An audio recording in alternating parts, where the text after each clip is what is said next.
Salut, salut. Aujourd'hui, j'avais envie de vous parler d'un sujet qui me tient à cœur, un sujet important pour moi, et dont beaucoup d'entrepreneurs, entrepreneuses vont se poser la question à un moment de leur carrière. Moi, j'ai débuté comme codeur, programmeur. J'ai été infographiste aussi. Je suis diplômé game designer, donc j'ai fait pas mal de 3D. Puis je suis passé ensuite chef d'équipe dans une ancienne agence de com lorsque j'ai débuté l'environnement professionnel. Ensuite, je me suis mis en auto-entreprise. Puis je me suis mis officiellement à mon compte. Puis je suis passé en SARL. Puis j'ai créé une SAS, et puis j'ai créé plusieurs structures, et puis une holding. Et donc aujourd'hui, comme ceux qui me suivent le savent, je possède le groupe Tertium qui contient lui-même 9 sociétés.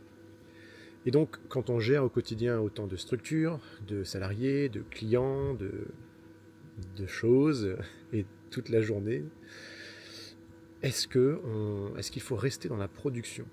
Ça veut dire en gros, est-ce que je dois me concentrer sur le pilotage des entreprises, ou est-ce que j'ai le droit aussi de créer, produire comme je faisais au début, mettre les mains dans le cambouis?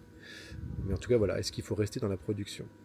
Il y a eu une phase, il y a quelques années en arrière, où mes équipiers, voulant m'aider, m'expliquaient que ce serait mieux que je sorte de la production et que je me concentre vraiment sur la vie de l'entreprise. Et à cette époque, j'étais pas tellement décidé à arrêter parce que j'ai fait ce métier, j'ai fait ces métiers, et j'ai créé ces structures parce qu'elles sont toutes liées à des passions. Et moi, si je suis devenu entrepreneur, c'est pour pouvoir faire de mes passions un quotidien. Alors bien sûr, pas comme quand on est chez soi et qu'on est extrêmement relax, puisque dès qu'on est dans le monde de l'entrepreneuriat, il y a quand même plus de pression et de tension.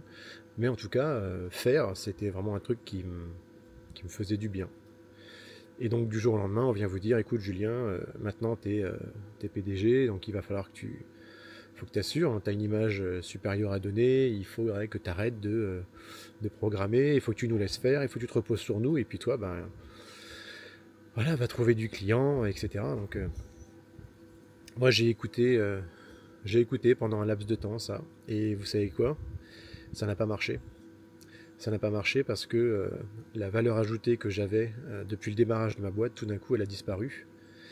Et oui, on se repose sur ses équipes, mais ça se fait pas du jour au lendemain. Ça se travaille plutôt d'année en année, avec les bonnes personnes, et puis avec le temps surtout. Du coup, il y a quelques années, lorsque j'ai fait ça, j'ai perdu beaucoup de chiffre d'affaires, j'ai eu pas mal de soucis. Est-ce que je le regrette? Non, parce qu'au moins maintenant je sais ce que je veux faire et je sais comment le faire. Et donc tous les jours, j'ai organisé mon quotidien pour avoir une partie production et une partie administrative et une partie commerciale. Je me repose aussi beaucoup plus sur des personnes qui m'aident dans l'administratif, et j'ai des personnes dans le technique qui sont de plus en plus douées.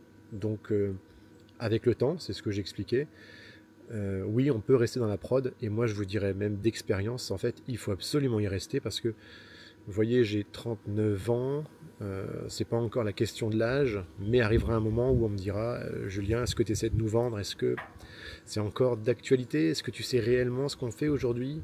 Et moi, en étant dans la prod et en nous auto-formant très souvent, je sais ce que je vends, je connais les limites, je sais argumenter sans aucun problème. Du coup, je suis mon propre bon commercial.